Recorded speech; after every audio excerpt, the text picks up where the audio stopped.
Detail చూద్దాం. Revenue శాఖలో కొత్తగా గ్రామ పాలన అధికారుల పోస్టులు మంజూరు చేస్తూ ఆర్థిక శాఖ ఉత్తర్వులు జారీ చేసింది. నూతన గ్రామ రెవెన్యూ అధికారుల వ్యవస్థకు జీపీఓగా నామకరణం చేసింది. ఉస్మానియా యూనివర్సిటీలోని ఎలక్ట్రికల్ ఇంజనీరింగ్ డిపార్ట్మెంట్లో మరో ప్రతిష్టాత్మక ప్రయోగాన్ని సక్సెస్ఫుల్గా ఆవిష్కరించింది. జీరో ఎనర్జీతో నడిచే ఆటోమేటిక్ సైకిల్ను ఎలక్ట్రికల్ విభాగం విద్యార్థులు రూపొందించారు. మల్టీ యూస్ఫుల్గా వాడే ప్రోటోటైప్ బైసికల్ను ప్రత్యేకంగా రూపొందించి ఓయూ రోడ్లపై పరుగులు పెట్టించారు. సోలార్ పవర్, బ్యాటరీ పవర్తో నడిచే ప్రోటోటైప్ బైసికల్ని విద్యార్థులు చూపించారు. నైపుణ్యం చాటిన విద్యార్థులను ప్రొఫెసర్ మంగు అభినందించారు. రెడ్డి డిపార్ట్మెంట్ ఎలక్ట్రికల్ ఇంజనీరింగ్ 25 సంవత్సరాలు పూర్తి చేసుకొని సిల్వర్ జూబ్లీ సెలబ్రేషన్ జరపడం. ఈ సందర్భంగా మా ఫైనల్ ఇయర్ పిల్లలు సుశ్రీజ, వంశీ అండ్ ప్రదీప్, జోష్న అండ్ మణిచందర్ వీళ్ళందరూ ప్రోటోటైప్ తయారు చేశారు. ఈ bicycle with having all features. So ఇది మన స్టూడెంట్స్ అంటే క్యాంపస్ లో ఉండే స్టూడెంట్స్ ఎస్పెషల్లీ మన ఉస్మానియా యూనివర్సిటీ పిల్లలకు ఉపయోగపడే విధంగా డిజైన్ చేసి solar power, battery power, so కొన్నిసార్లు పెడల్ అసిస్టెడ్ తో టోటల్ గా జీరో పవర్ ఎనర్జీతో తయారు చేసి. సో ఈ సందర్భంగా మీడియా మిత్రులకు ధన్యవాదాలు. అలాగే మా విద్యార్థులు రాత్రింబౌలు కష్టపడి వాళ్ళకి నా ప్రత్యేక ధన్యవాదాలు. ఇప్పుడు మా సోలార్ పవర్డ్ ఈ బైసైకిల్ యూజువల్గా బైసైకిల్స్ పెడలింగ్ బట్టి చేస్తాము, బట్ ఈ రోజుల్లో స్టూడెంట్స్ కి అంత ఎఫర్ట్ పెట్టే ఇంట్రెస్ట్ చూపించట్లేదు, బైసైకిల్స్ ప్రిఫర్ చేయట్లేదు. సో ఇది electric but only battery charging కాకుండా విత్ సోలార్ ప్యానెల్ కూడా ఛార్జ్ అయ్యేలాగా సోలార్ ప్యానెల్స్ ఇంటిగ్రేట్ చేసాము with MPPT techniques and all. And also safety purpose sensors కూడా పెట్టాము. ఏమైనా ఆబ్స్టికల్స్ వస్తే మిర్రర్ అది డిటెక్ట్ చేసి బజర్ సో దట్ అలర్ట్ అవుతారు. అండ్ ఆల్సో జీపీఎస్ కూడా సో దట్ జీపీఎస్ ట్రాకింగ్ చేయొచ్చు, location tracking. Also phone charging option కూడా పెట్టాము. లైక్ ఎప్పుడైనా ఫోన్ ఛార్జింగ్ అయిపోయినా స్టూడెంట్స్కి ఎమర్జెన్సీ పర్పస్ పనికొస్తుందని. సో మేము మోస్ట్లీ మా యూనివర్సిటీ స్టూడెంట్స్ని దృష్టిలో పెట్టుకొని చేసాం. ఇది అందరికీ యూస్ఫుల్ అవుతుందని అనుకుంటున్నాం. సైదాబాద్లో వికలాంగులు, వయోవృద్ధులు, ట్రాన్స్జెండర్ల సాధికారత ఆధ్వర్యంలో డ్రగ్ డి అడిక్షన్ సెంటర్ ఏర్పాటు చేశారు. దేశంలో మాదక ద్రవ్యాల వ్యసనం విస్తృతంగా వ్యాపిస్తుంది. ముఖ్యంగా యువత మాదక ద్రవ్యాలకు బానిస అవుతున్నారు. సమాజంలో ఉన్న వివిధ రకాల ప్రభావాలు, సామాజిక పరిస్థితులు యువతను మత్తు పదార్థాలు ఆకర్షిస్తున్నాయి. ఇదే పరిస్థితి కొనసాగితే దేశానికి మసకబారిన యువత ప్రమాదం కావచ్చు, నేరాలు పెరగవచ్చు, ఉద్యోగ అవకాశాలు తగ్గొచ్చు. ఈ వ్యసనాలతో సమాజానికి తీవ్రమైన ప్రమాదాలు పొంచి ఉంది. అందుకే మిషన్ పరివర్తన కార్యక్రమం ద్వారా యువతకు అవగాహన కల్పిస్తుంది డ్రగ్ డి అడిక్షన్ సెంటర్. ఈ సెంటర్ను మంత్రి సీతక్క ప్రారంభించారు. త్వరలో ఈ డి అడిక్షన్ సెంటర్లను అన్ని అబ్జర్వేషన్ హోమ్లలో ఏర్పాటు చేస్తామని మంత్రి అన్నారు. డ్రగ్స్ రహిత రాష్ట్రంగా తీర్చిదిద్దాలని సీతక్క పిలుపునిచ్చారు.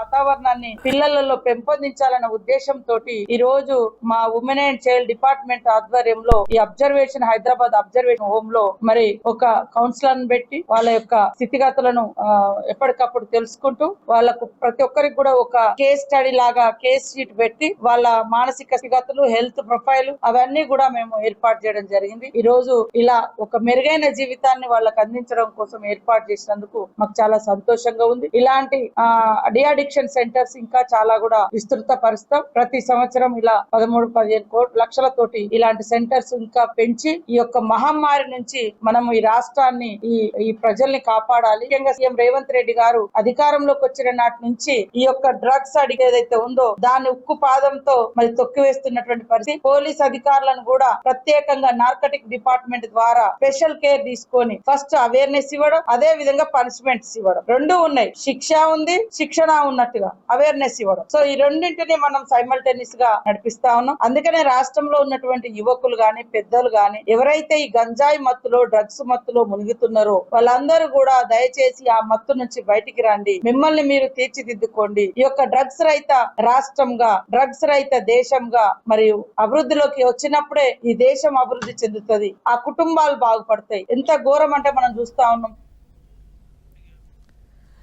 ఓయూలోని ఇంజనీరింగ్ కళాశాలలో ప్రతి ఏటా జరిగే టెక్ సెంపోరియం సందడిగా సాగింది. ఇంజనీరింగ్ కళాశాలలోని పలు విభాగాల్లో విద్యార్థులు తమ మేధస్సుతో కొత్త ప్రయోగాలు చేశారు. విద్యార్థుల్లో ఉన్న సృజనాత్మకతతో ఎన్నో విశిష్టమైన ప్రయోగాలు సాధించవచ్చని విద్యార్థులు నిరూపించుకున్నారన్నారు. విద్యార్థులు లీడర్షిప్ క్వాలిటీస్ కలిగి ఉండాలని సూచించారు.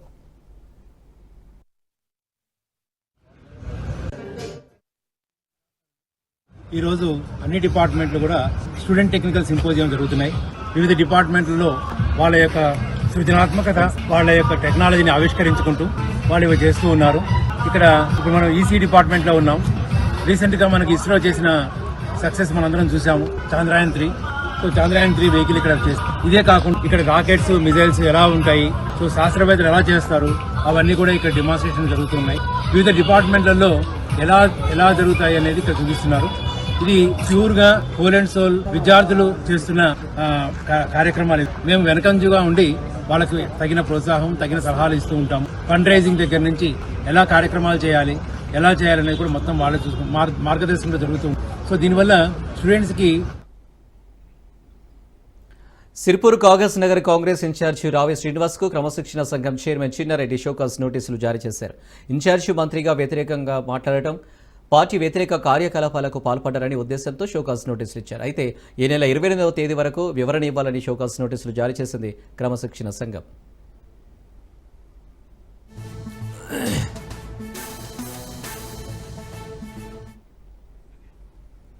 బెట్టింగ్ యాప్స్ వల్ల తెలంగాణలో ఎంతో మంది యువకులు ప్రాణాలు పోవడానికి ముఖ్య కారణం యూట్యూబర్ హర్ష సాయి అని జనసేన తెలంగాణ రాష్ట్ర విద్యార్థి విభాగం అధ్యక్షుడు సంపత్ నాయక్ మండిపడ్డారు. బెట్టింగ్ యాప్స్ను ప్రమోట్ చేస్తున్న నటులు, యూట్యూబర్లపై చర్యలు తీసుకోవాలని ఓయూ డివిజన్ ఏసీపీ గ్యార జగన్కు సంపత్ నాయక్ ఫిర్యాదు చేశారు. హర్ష సాయి ఆర్థిక నేరగాడని ధ్వజమెత్తారు. 10 మందికి సహాయం చేస్తున్నారనే నెపంతో బెట్టింగ్ యాప్స్ వల్ల 100 కోట్లు ఆర్జించాడని ఆరోపించారు.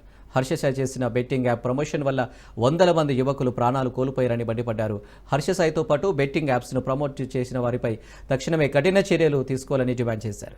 సినీ నటుడు అలీ సతీమణి జుబేదా యూట్యూబ్ ఛానల్, లాసియా యూట్యూబ్ ఛానల్ను పరిశీలించి వారిపై కూడా చర్యలు తీసుకోవాలని ఫిర్యాదు చేశారు.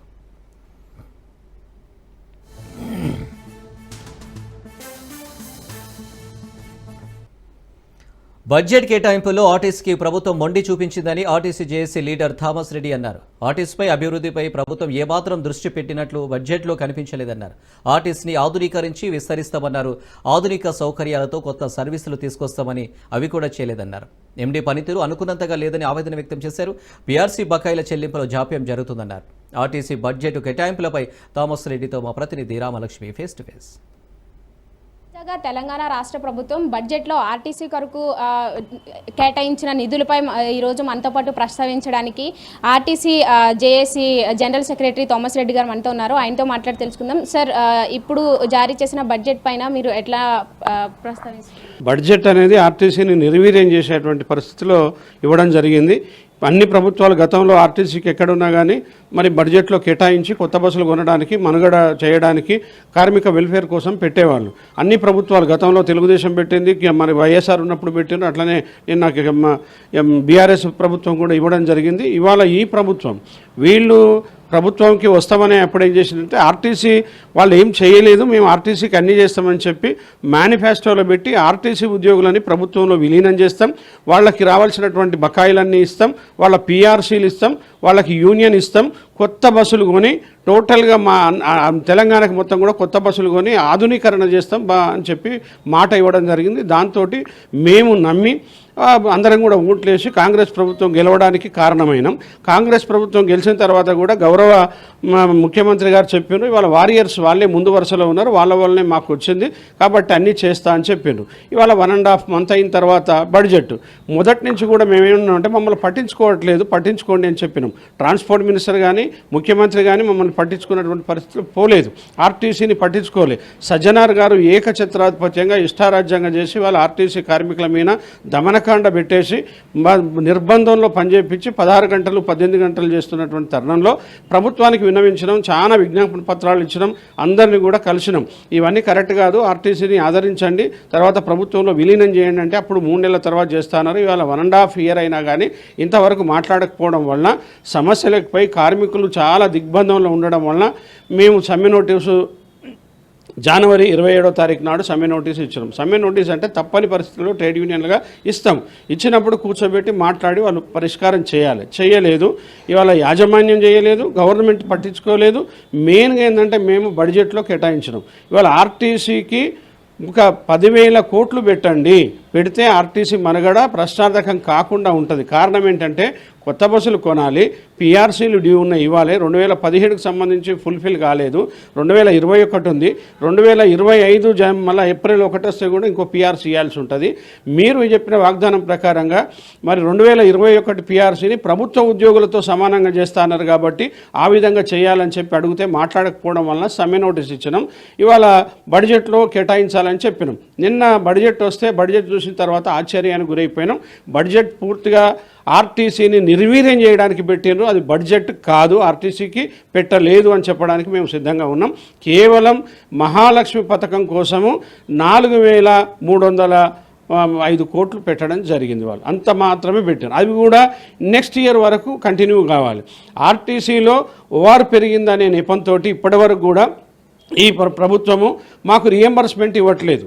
రియంబర్స్మెంట్ అంటే బస్ పాసులు, స్టూడెంట్ బస్ పాసులది ఉంటుంది, తర్వాత ఫ్రీడమ్ ఫైటర్లది ఉంటుంది, ఫిజికల్ హ్యాండిక్యాప్డ్ ఉంటుంది, మీ జర్నలిస్టులది ఉంటుంది, ఇంకా వేరే ఇట్లాంటివి ఉంటాయి.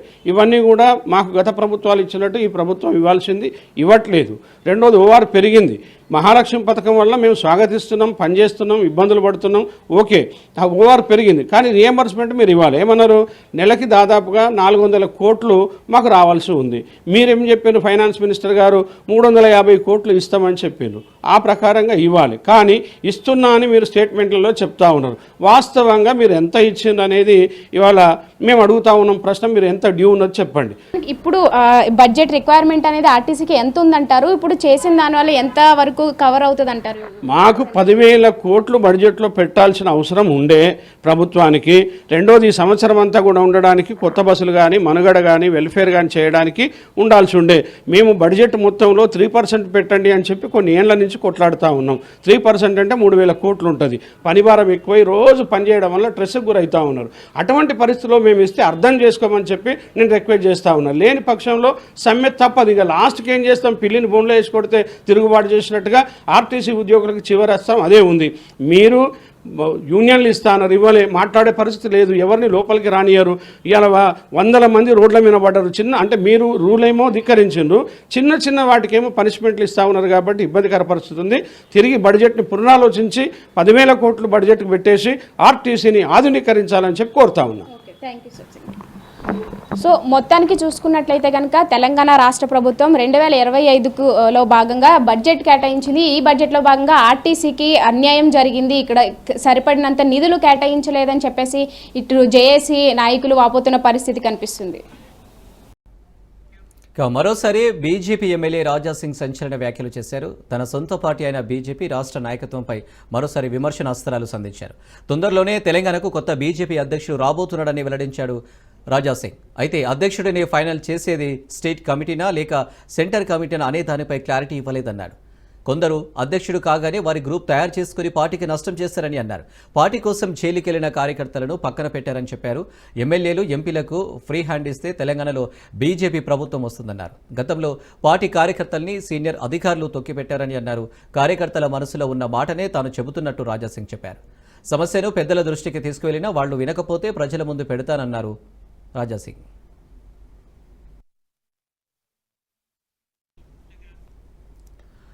ఓయూ అధికారులు అప్రజాస్వామికంగా సర్క్యులర్ జారీ చేశారని ఏబీవీపీ నేతలు ఆరోపించారు. ఆర్ట్స్ కాలేజ్ వేదికగా ఓయూ వర్సిటీ అధికారులపై విమర్శలు గుప్పించారు.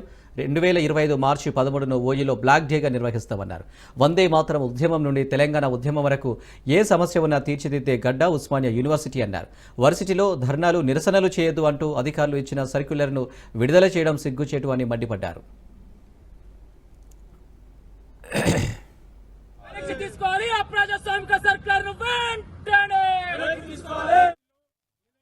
అప్రజాస్వామికంగా సర్కులర్లను జారీ చేసి ఉద్యమాల గడ్డలో ఉద్యమాలు వద్దంటూ ఈ యొక్క సర్కులర్లను నయా నిజాం వీసీ కుమార్ గారు జారీ చేసిన సందర్భంగా ఏదైతే 13 తారీఖు తర్వాత మేమందరం కూడా వివిధ రకాల నిరసనలు తెలియజేస్తున్న సందర్భంలో ఈ యొక్క ఉస్మానియా యూనివర్సిటీ మొత్తం కూడా ఈ యొక్క సంతకాలు సేకరించడం జరిగింది.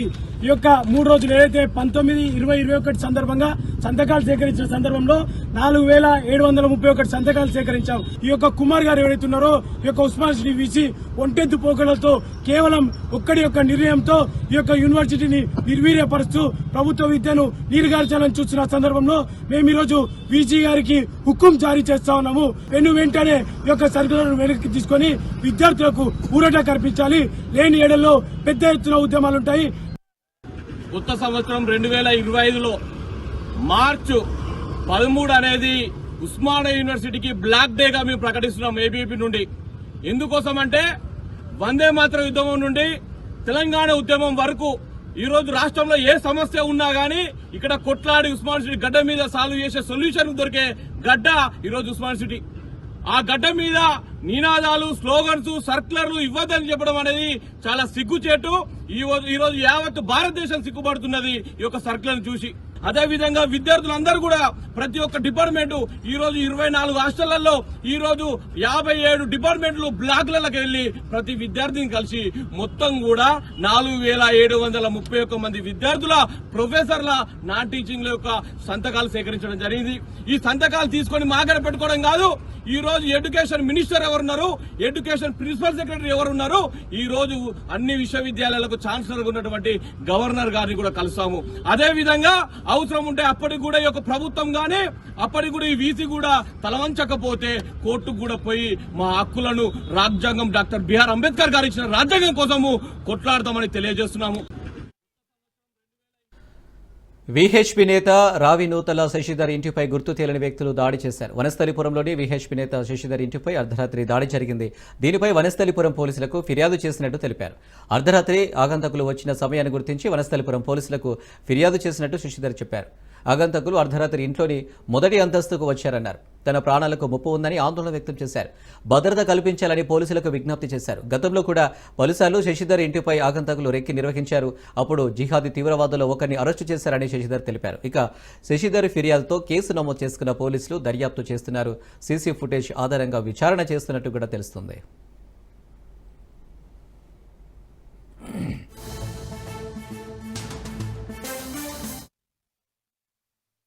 గుర్తు తెలియనటువంటి వ్యక్తులు ఇంట్లోకి ప్రవేశించి డోర్లు బాది అటాక్ చేసేటువంటి ప్రయత్నం చేసిండ్రు. స్థానిక సిఐ గారికి ఫోన్ ద్వారా సమాచారం అందించాను. వనస్థలిపురం పోలీసులు ఇమ్మీడియట్లీగా రియాక్ట్ అయ్యి పొజిషన్కు రావడము, పోలీసుల యొక్క రాకను, మా యొక్క కదలికలను గమనించినటువంటి నిందితులు అక్కడి నుంచి పారిపోవడం జరిగింది. పోలీసులు అన్ని కోణాల లోపల వనస్థలిపురం పోలీసులు దర్యాప్తు చేస్తూ ఉన్నారు. అందుబాటులో ఉన్నటువంటి సీసీటీవీ ఫుటేజ్లను కూడా పోలీసులకు అందించడం జరిగింది. ఈ మధ్య కాలం లోపల గతంలో కూడా ఇదే పోలీస్ స్టేషన్ లోపల రెక్కి నిర్వహించినటువంటి 2 జిహాదీ తీవ్రవాదులను పోలీసులు అరెస్ట్ చేసిండ్రు. మరొక రెక్కి జరిగిన సందర్భం లోపల అప్పుడు ఆ సందర్భంలో కూడా కేసు నమోదైంది. గత కొంతకాలంగా పదే చంపేస్తాము అని బెదిరింపు కాల్స్ వస్తున్నటువంటి విషయాన్ని కూడా పోలీసు ఉన్నతాధికారుల దృష్టికి ఎప్పటికప్పుడు తీసుకెళ్లడం జరిగింది. విచారణ జరపాలని చెప్పేసి లిఖితపూర్వకంగా. హస్తినాపురం కార్పొరేటర్ సుజాత నాయక్ను కాంగ్రెస్ నేత బెల్లయ్య నాయక్ పరామర్శించారు. ఈ సందర్భంగా ఎమ్మెల్యే సుధీర్ రెడ్డిపై ఆగ్రహం వ్యక్తం చేశారు. సుజాత నాయక్పై నిరాధార ఆరోపణలు చేశారన్నారు. ఎమ్మెల్యే సుధీర్ రెడ్డి తన పదవికి రాజీనామా చేయాలని డిమాండ్ చేశారు. సుధీర్ రెడ్డి రాజకీయాలకు పనికిరాడన్నారు. సుధీర్ రెడ్డి ఎమ్మెల్యే పదవికి అనర్హుడని విమర్శించారు. ఉన్నతమైనటువంటి పదవిలో ఉండి నువ్వు ప్రజా జీవితాన్ని మార్చాల్సినటువంటి నువ్వు ప్రజల పట్ల, అందులోనూ ఒక గిరిజన మహిళ పట్ల, ఒక ఆదివాసీ బిడ్డ పట్ల అవహేళనగా అవమానం చేసేటటువంటి మాటలు మాట్లాడినావు. నీకు రాజకీయ సమాధి చేయడం గ్యారంటీ. నేను చెప్తా ఉన్నాను, రాసి పెట్టుకో. ఇదే నీది చివరి ఎన్నికలు. దీని తర్వాత ఈ ఎమ్మెల్యే పదవి తర్వాత నీకు ఏ రాజకీయ పదవికి అర్హుణ్ణి కాకుండా చేస్తా. ఇది నేను చేస్తున్నటువంటి మాట. బెల్లయ్య నాయకుని చెప్తున్నా, రాసి పెట్టుకో. నేను ఆషామాషిగా ఏ నిర్ణయం తీసుకోను. నువ్వు నా జాతి బిడ్డను అవమానం చేసినావు. నిన్ను వదిలిపెట్టే సమస్య లేదు. నువ్వు జీవించినంత కాలం, నువ్వు బతుకున్నంత కాలం ఏ రాజకీయ పదవికి, ఏ పార్టీకి పోయి రేపు కాంగ్రెస్ పార్టీకి వచ్చి ఇక్కడ పదవి తీసుకుందామని ప్రయత్నం చేసినా నిన్ను రాజకీయంగా సమాధి చేయడం ఖాయం. ఇది రాసి పెట్టుకో. నువ్వు చాలా పెద్ద తప్పు చేసినావు. నువ్వు స్త్రీలను ఇంత పెద్ద ఎత్తున అవమానం చేయడం అనేటటువంటి నిర్ణయం ఏదైతే తీసుకున్నావో దీన్ని సహించలేం మేము. నేను దీన్ని భరించడానికి సిద్ధంగా లేను. చాలా మంది మిత్రులకు తెలుసు. నేను మళ్ళీ చెప్తా ఉన్నాను, నిజంగా నీకేమైనా నైతిక విలువలు ఉంటే నువ్వు మనిషివైతే పుట్టినటువంటి తల్లి కాళ్ళకు మొక్కి అడుగు. ఆమె పడ్డ కష్టం ఏందో తెలుస్తుంది. భార్యను అడుగు, ఆమె పడుతున్నటువంటి కష్టం ఏదో తెలుస్తుంది. నీకు ఆడబిడ్డ ఉంటే ఆ తల్లి. అల్వాల్లో బాలికల మిస్సింగ్ కేసులో ట్విస్ట్ చోటు చేసుకుంది. ఇద్దరు బాలికలను ఇన్స్టాగ్రామ్లో పరిచయం చేసుకున్న యువకులు వారిని మాయమాటలతో మభ్యపెట్టి అత్యాచారానికి పాల్పడ్డారు. ఓయో రూమ్కి తీసుకెళ్లి అత్యాచారానికి పాల్పడ్డారు. యువకులు దమ్మాయిగూడెంకి చెందిన ఆకుల సాత్విక్, ఈసీఎల్కి చెందిన కర్ణాటి మోహన్ చంద్గా గుర్తించారు. 5 నెలలుగా బాలికలతో చాటింగ్ చేసి పరిచయం పెంచుకున్నారు. ఈ క్రమంలోనే ఇంట్లో నుంచి వెళ్లిన బాలికలను తల్లిదండ్రుల ఫిర్యాదుతో రెస్క్యూ చేసి గుర్తించారు పోలీసులు. యువకులపై కేసు నమోదు చేసి దర్యాప్తు చేపట్టారు. లాడ్జీ నిర్వాహకుడిపైన కేసు నమోదు చేశారు పోలీసులు.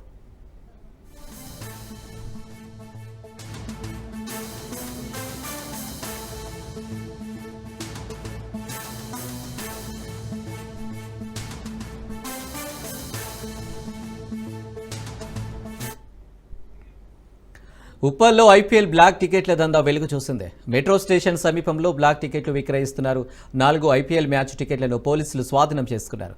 రేపు జరగబోయే హైదరాబాద్, రాజస్థాన్ మధ్య మ్యాచ్కి బ్లాక్లో భరద్వాజ్ టికెట్లు విక్రయిస్తుండగా అదుపులోకి తీసుకున్నారు. సమాజంలో సేవా దృక్పథం మరింత పెరగాలని ఎమ్మెల్సీ కోదండరాం పిలుపునిచ్చారు. దాని ద్వారా దేశంలో పేదవారికి అండగా ఉండే అవకాశం ఉంటుందని కోదండరాం అభిప్రాయపడ్డారు. ట్రస్ట్ చైర్మన్ సయ్యద్ ఇమాం చేస్తున్న సేవా కార్యక్రమాలను అందరూ స్ఫూర్తిగా తీసుకుని మరిన్ని సేవా కార్యక్రమాలకు విస్తృతపరచాలని సూచించారు. నగరంలోని వివిధ బస్తీలలో నివాసం ఉంటున్న పేద ముస్లింలకు సహాయం అందించడం సంతోషాన్ని ఇస్తుందన్నారు. 3 సంవత్సరాలుగా నిర్వహిస్తున్న రంజాన్ గిఫ్ట్ల పంపిణీకి తెలంగాణ జనసమితి అధ్యక్షుడు ప్రొఫెసర్ కోదండరాం అండదండలు అందిస్తున్నారని ఆయన పార్టీకి కార్యకర్తలు కృతజ్ఞతలు తెలియజేశారు. तो ये हमारे इमाम साहब ये सब लोगों को अपनी जिम्मेदारी उठा लिए। मैं ऐसे नहीं कहता हूँ किसी को मदद करने आया तो अपनी जिम्मेदारी भरपूर करने के लिए मैं कोशिश कर रहा। सब लोग उन सब इमाम साहब को दुआ देंगे ताकि आगे साल भी सब लोगों को मदद करने का ताकत और भी बढ़े उनका, तो ये हम चाहते हैं। और आप सब लोगों का दुआ हम मांगते हुए ये महीने में ये वक्त ये बात करने का वक्त नहीं है। जो काम करने के लिए आए वो काम करना ही है, बस इससे ज्यादा कुछ कहना नहीं है। रमजान के महीने